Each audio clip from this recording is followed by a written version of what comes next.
Alright, what's up YouTube? Welcome back to the Cutlass Board Games channel and welcome back to the From Computer to Cardboard series. I have been working very hard on this season's project, which is the Outer Wilds board game. Now, normally I give a disclaimer saying that there's going to be spoilers and stuff.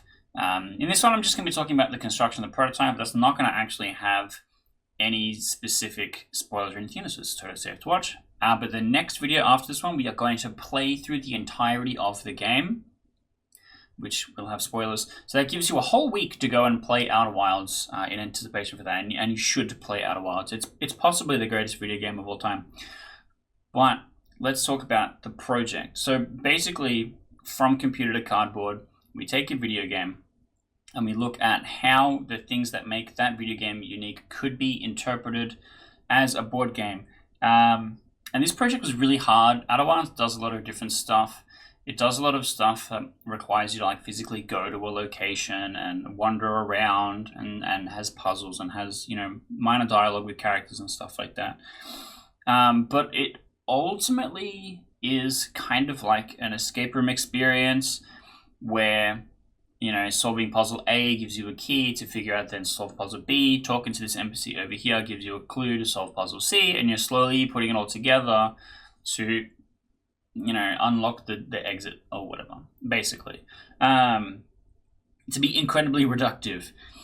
And so making something like that in a board game, you would, use the kind of all-in-one box kind of things, and that was kind of where I started, but we've actually ended up deviating really far away from that. And then the actual game got to be quite big. So I have a couple of concerns about what the game is going to be like. My hunch is that it's going to take about an hour and a half to play, depending on how things go.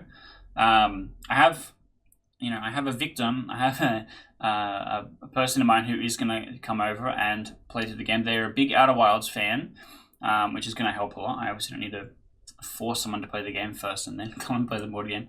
And I think that they're going to be very critical if it does suck, which I think is a good thing. That's going to, if this was a project that was going to go through and kind of be developed and turn into a final project, that's kind of what you want in the early stages. And that's what I kind of worry is the problem here, is that it is kind of in those early stages. And for a couple of different problems like that. The core of the game is you're running along a narrative, and the narrative structure kind of has some problems with it, some really easy critiques. And then after we actually go through and play the whole thing, we'll do a deconstruction, we'll talk critique, we'll talk problems and maybe solutions and stuff for the future. But I'm kind of going into the playtest knowing that it has some problems because I kind of ran out of time. The scope of the project ended up being so much larger than I anticipated. It's actually taken me about 7 weeks to get to this point, and a lot of the stuff that I record is way in advance, but this is being recorded the day before it's uploaded. Pretty much everything else had weeks and weeks, and then now I'm well, I actually have a deadline, or I miss a week, and I don't really want to do that, and now I have to just deliver on this thing, otherwise it's not going to exist. It's going to be something that's just kind of stuck in purgatory forever. So I'm okay, I'll push through, I'll try and get it done, I'll try and have everything ready. And unfortunately, because of those time constraints, some things aren't perfect. It feels very much like a game that wants a whole extra hour of game in it. It wants so much more narrative to be added. It wants so much more interactivity and more puzzles and stuff added to it. So I've kind of just had to settle for what I have there. But I do kind of want to talk about the construction of the prototype. There's maybe 4-5 main pieces. Piece number 1 is the ghost matter, where I just have linking cubes. If you're a fan of the channel and you actually watched through season 1, we used the linking cubes in the first game that we made from computer to cardboard against the storm to represent resources and characters and stuff like that. So I'm just going to use the same linking cubes. That's going to be ghost matter. Really easy thing. I don't have to construct anything for that. That makes my life a lot easier. And then the second thing is we're going to have standees, which is just a card with a bulldog clip on it, so it won't fall over. Which is like one of those things where if this was a real game, you could make like an acrylic standee, and the acrylic standee would be the art of the character. And so, and again, because everything is intended to be an early stage prototype, I've just got like a screenshot of the character's face portrait on a card and their name written on it. So like that's basically the standee equivalent of what that guy is going to be, and that's how you would track where they are basically. And then you have the same, but for each location has its own standee, and then like one for the ship and stuff like that. So there's a couple of standees, and again, if this was a real thing, we would get standees which have all the different locations on them with, you know, like the nice art on it, and like one for the ship and stuff as well. But because this is an early stage prototype, the intention is just basically a card with a bulldog clip on it. And then we have the box. So each location is going to have its own box, and this is a thing. It's actually my first time building these. It's a little jank. I'm kind of seeing the corners. It's a bit janky, but it turned out okay. I actually posted in the Tabletop Game Designers Australia Facebook group, and if you're a aspiring tabletop game designer, then that is a great resource to go and look at. And I asked, I'm like, hey, I kind of need a custom tuck box size, and you can actually, I don't know if you can really tell, I have very big hands, and the box is large, basically. My actual poker cards are slightly out of reach to grab for comparison, but I made it big enough to fit a card in a sleeve, which most tuck boxes are normally like really conform to the poker card size. And so that means that my printed prototype, which is a piece of paper in front of a Pokemon card in a sleeve, can actually fit in the box. And I could control how big the box is, how many cards that the box could hold. And so I have 10 boxes, which is going to keep all the cards of the separate locations separate, which is probably a thing I didn't need. I could have just go, hey, it's time to play the game. Here's the 10 piles. But that's not, it's like an extra 10% thing, right? In theory, in a retail environment, and you see this with all-in-one escape room box kind of games, they'll have boxes with stuff in it. They'll have envelopes with stuff in it. They'll have different compartments in the box that has stuff in it. This is just kind of like a concession to emulate that kind of experience where the different decks of cards are going to have their own box. It also means that you can't make a judgment of how big something is and can't make a guess as to how important something is based on how big it is. It's going to correlate a little bit to like the actual video game experiences. Like some places you'll spend a lot more time than others. But it's also like a presentation thing. And I think that's, I don't know, a little bit extra. Just like a nice little bit extra. They weren't actually that complicated to make. You just have to kind of cut them out with the scissors, which I kind of struggle with. The scissors dig into my fingers quite a lot when I try and use them. And my folding of it is not fantastic. And the glue that I have also is not fantastic. But it'll hold enough for us to play the game once, which is enough. I just have to play it the one time for the YouTube video, and then we can set it on fire. It doesn't matter. It's just getting that proof of product kind of together, really, and that's all that matters. So that's kind of fine. And then the final type of component is the actual instruction cards, let's say, because there's a couple of different types of things that fall within the instruction cards. All the dialogue with the NPCs happens in there, and it does feel a little bit too much like a visual novel because of that. There is quite a lot of dialogue. There's 50-ish dialogue cards, which makes up just slightly less than 1/3 of the entire game, which makes me feel a little bit better about it being slightly less than 1/3 makes me feel a little bit better about it, because then in theory there's more game than talking, than dialogue, than narrative. And so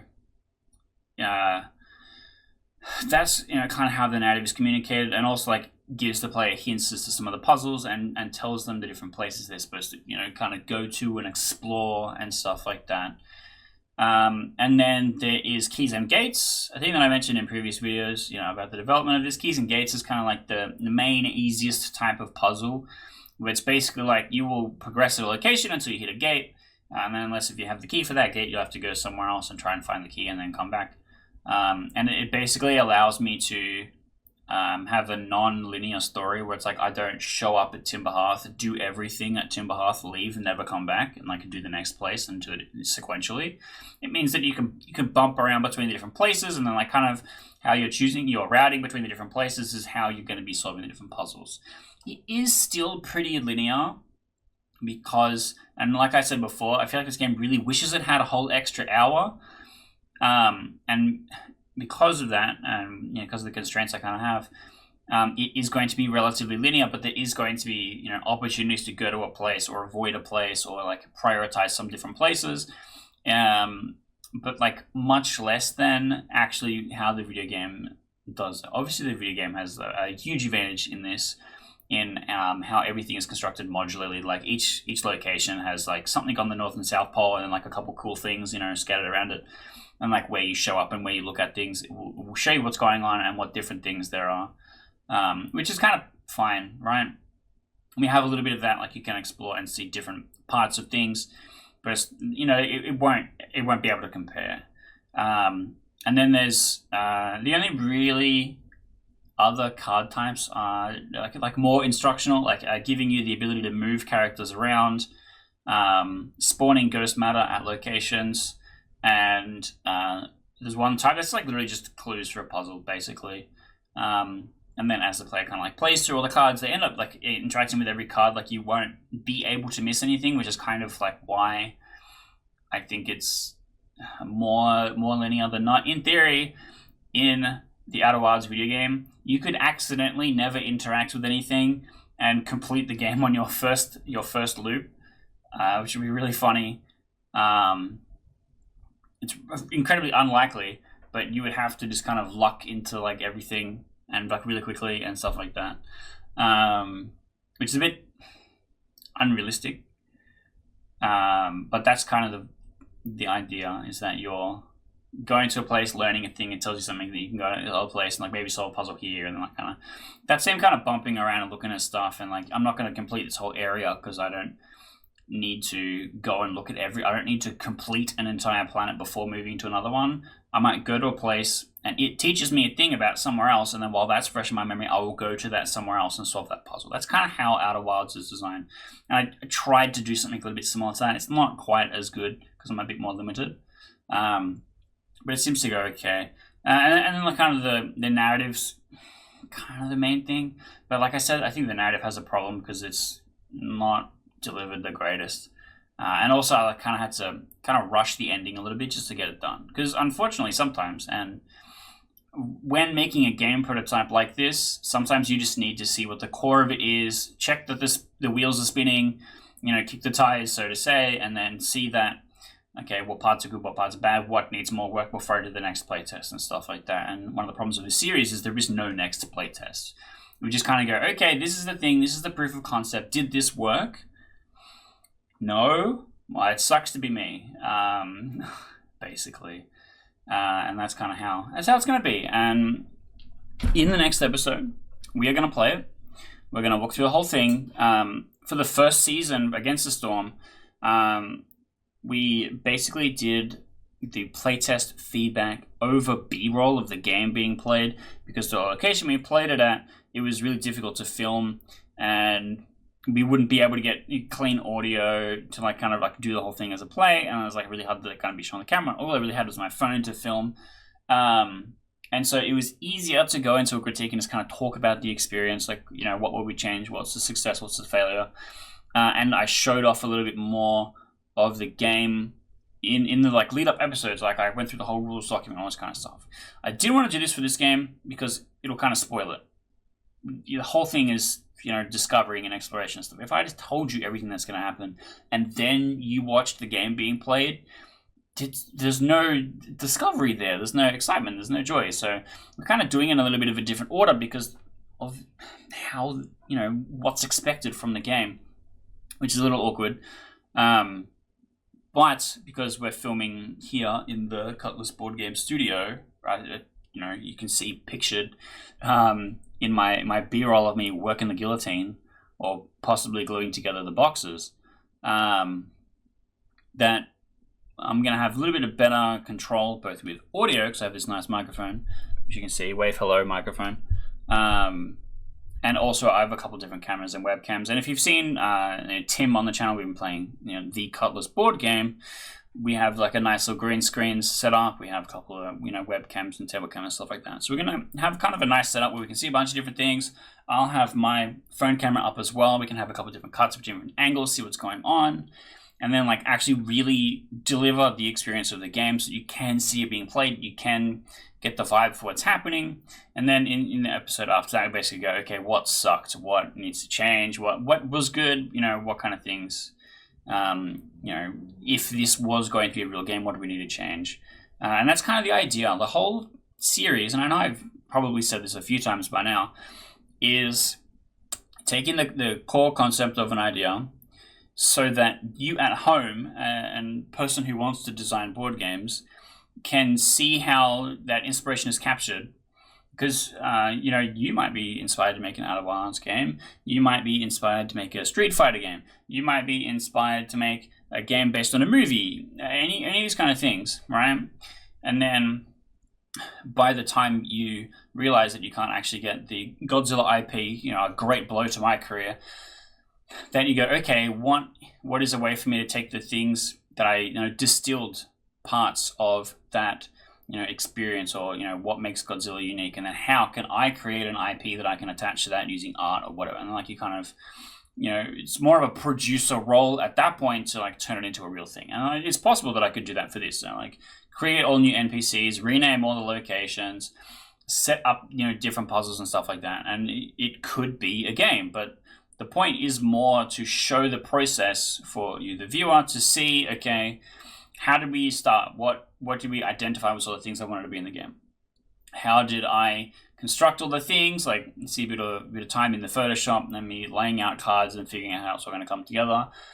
Me doing actual game design and like the mind map, and like looking at actually ordering all the different cards and stuff like that. And then printing and building the prototype, which I spend a lot of time doing arts and crafts in this career.